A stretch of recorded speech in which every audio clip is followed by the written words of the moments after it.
but it's Dawson who's the favorite in this pairing. He'll start on the outside. Dawson now 25 years old from Park City, Utah. Seprin from just outside of Chicago, also 25 years old.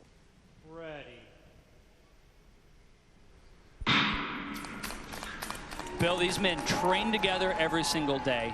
They live together in the Park City area, in the Salt Lake City area. They have been working on that team pursuit team. They're world record holders in the team pursuit. And now they're battling for a single spot.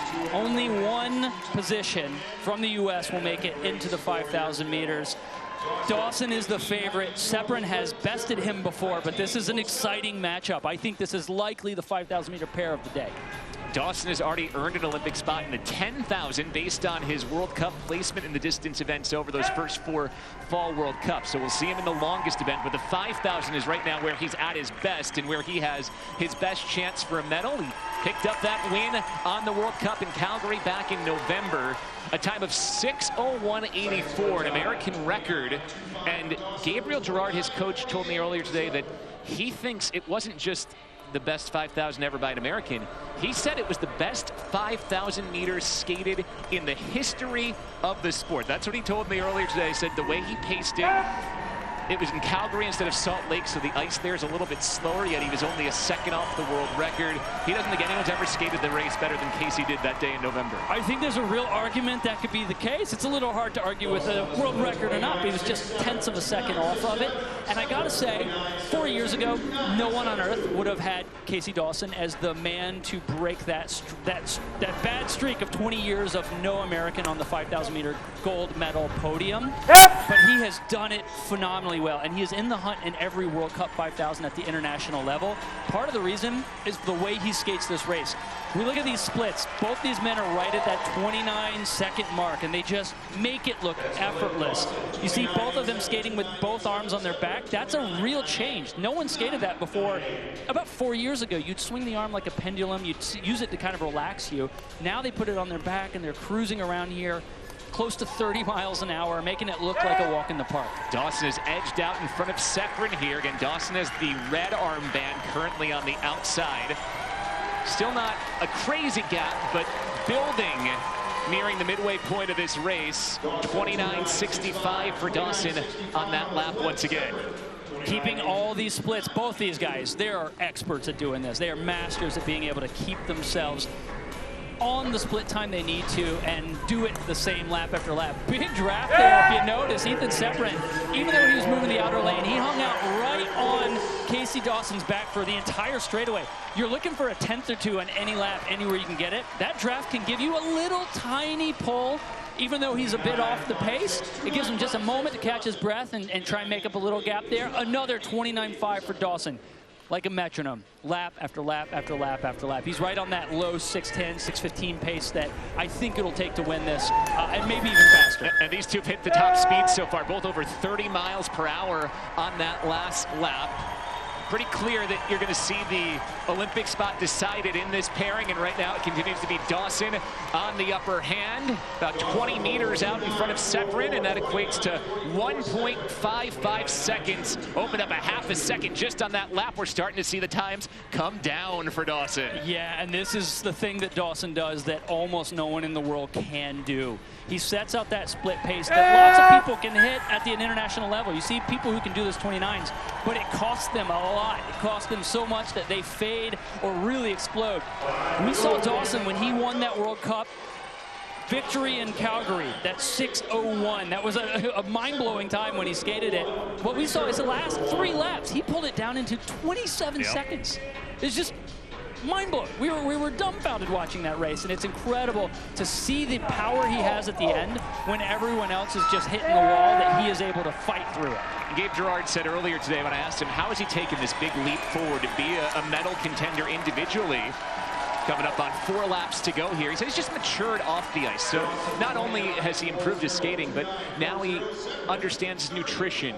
He's finished college, so he can focus his time management a little more. And a story used to illustrate that a bit more is back in 2023, before Casey skated the 5,000 at the World Championships, he ate a huge plate of lasagna, and obviously that didn't sit all that well during the race. So that was a young rookie mistake. You know, now he's figured that part of the game out, and his skating's really taken off. Yeah, don't carbo load right before you go out there. Particularly with the regatta and the meat and all the sauce as well. That's right. 29.4. These lap splits are really incredible. And I've got to think at this point, he has opened up such a gap on Sepran. He knows where he stands. I wouldn't be surprised if he just maybe takes it off the gas a little bit. I don't think he's got anything to prove. He is in a position now that I think he's going to lock up the win, and he can take it back a little bit, make sure he's got something in the tank for the rest of his races. Yeah, he's hoping to make the team in the 1500 as well, which is skated on Sunday, so energy management be important here, but don't tell him that. He's gone 29.34 with 2 laps to go. 29.34, that's his second fastest lap of the 5,000 meters, and again, making it look easy. He's got a lot left. If he wanted to drop that arm, you see when he hits the corner, if he wanted to drop that arm and start cranking it up again, he's got it in the tank. He's got this race in the bag, and this is just a tour de force out there watching this 5,000 meters. And Casey's family looking on. That's his girlfriend Tana, his dad Mike, his mom Tammy are here as well.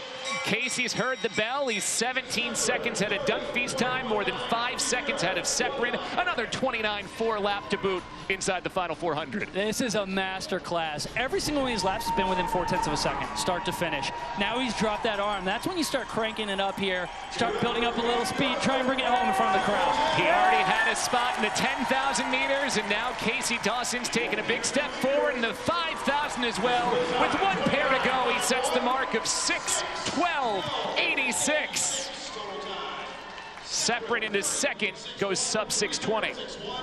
6:19.34, Master class from Casey Dawson. Did exactly what he needed to, just perfect pacing. You know, we see in race after race in these distance races, athletes start off at a pace they can't maintain the whole time. We saw Dawson pick it up in the last 4, partly because of this technique. He's going through the straightaway here. It's pretty normal in these long races. We've seen this for decades. Skaters put their arms on their back. It's more aerodynamic, gives them a chance to relax. Dawson and Sepran keeping both of those laps close together, both those arms on his back through the corners, through the whole lap. He comes around here. He's still holding it together. He looks just as good there as he did at the beginning of the race. Every single lap under 30 seconds. This is just perfectly executed. Congratulations, you're headed to the games in the 10,000. Now you secured the 5,000. My colleague Joey Cheek said this about what you just did. He called it a masterclass. What do you think about the way you skated so consistently under 29 seconds, at 29 seconds the entire time? Yeah, I mean, I've just been training this whole season to, nail down the lap times. I broke the national record twice this season, kind of unexpectedly. Like last season, I was dreaming of possibly breaking it, but now, being one of the top skaters in the world, it's a dream of mine, and I'm just happy to be where I'm at. What was the pressure like knowing you were already going to the games in the 10,000s to come out here and just skate and do what you did? Yeah, I mean, there's still a lot of pressure. To 5,000, anything can happen, but, just the way I was skating, I just had to be confident with how I skated this past season and just bring that into this race. In the off season when we don't see you, can you just help us understand the type of training that goes into being able to come out here and be in that position and skate with all that power throughout the race? Yeah, I mean, if you see us train, you think we're like professional cyclists the amount of time we're on the bike, but it's just a lot of downtime, a lot of time on the bike, and it just makes these 12 and 6-minute races that much easier when you're on the bike for 4 hours at a time. All right, and he's got a big fan base over there, Bill. They're all going to wave to him, right? You want to wave to him? There they are. They're happy. Congratulations to you, Casey. Thank you. We'll see you here and then in Milan. Yeah, thank you very much. Appreciate it.